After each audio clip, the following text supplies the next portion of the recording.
بسم الله الرحمن الرحیم. نن به زمونږ ایم اس ورډ باندې فرست ویډیو وي او دې کې به مونږ فنکشن کیز کور کوو. نو د ټولو ناول چې کوم دی هغه F1 دی. F1 F2 F3 د F1 نه ونیسه د F9 پورې دې ته مونږ فنکشن کیز وایي. داسې به ورپسې مخکې ځو چې نومیریک کیز څه ته وایي یا الفانومیریک کیز څه ته وایي، اپ ډاون کی څه ته وایي، شفټ څه دپاره یوز کېږي. نو دا به ټول سټپ بای سټپ وایي او د دې چې کوم ساینټیفیک نیمز دي هغه به هم دې سره سره وایي. د ټولو ناول فرست آف آل F1 مونږ یوز کوو. F1 مونږ څه شي دپاره یوز کوو؟ دلته وګوره F1 مونږ هیلپ دپاره یوز کوو. سپوز که زه د انټرنیټ نه څه هیلپ اخیستل غواړم نو زه به F1 یوز کوم. سپوز زه دلته F1 کلیک کوم نو دا وګوره ما سره به دلته کې انټرنیټ ټیب راشي، خو چونکې ما سره انټرنیټ نشته دی د هغې د وجې نه نو دلته څه وایي یو آرنټ کنیکټډ ټو د انټرنیټ. نو F1 موږ څه شي دپاره یوز کوو؟ اټ مینز چې F1 موږ هیلپ دپاره یوز کوو. که زه د نیټ نه څه مدد کوونه غواړم ایم اس ورډ کې یا په وینډو کې نو زه خپل مدد د F1 په تھرو اخیستلی شم. F2 چې کوم دی دا موږ رینیم دپاره یوز کوو.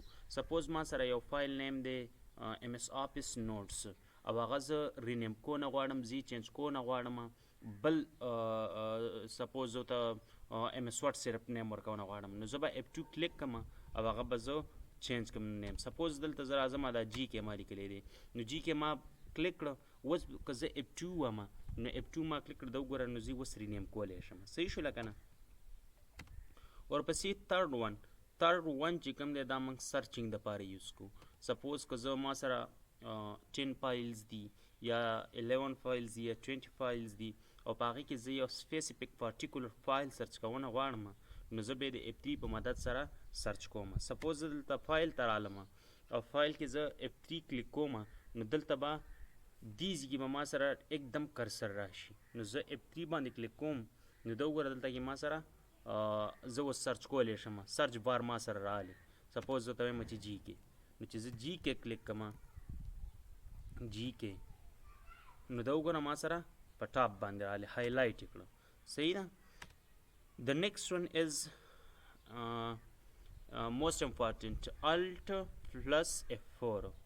بار انټرویو کې تپوس کوي چې الټ پلس F4 څه شي دپاره یوز کېږي یا موږ شټ ډاون دپاره موږ کوم یو کې یوز کوو؟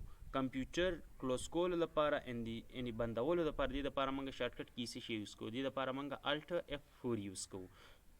زه که لیپټاپ بندونه غواړم نو زه به الټ F4 ووهم نو دا به ما سره بند شي. د نیکسټ ون ورګه پریکټیکلي درته وښیم. زه دلته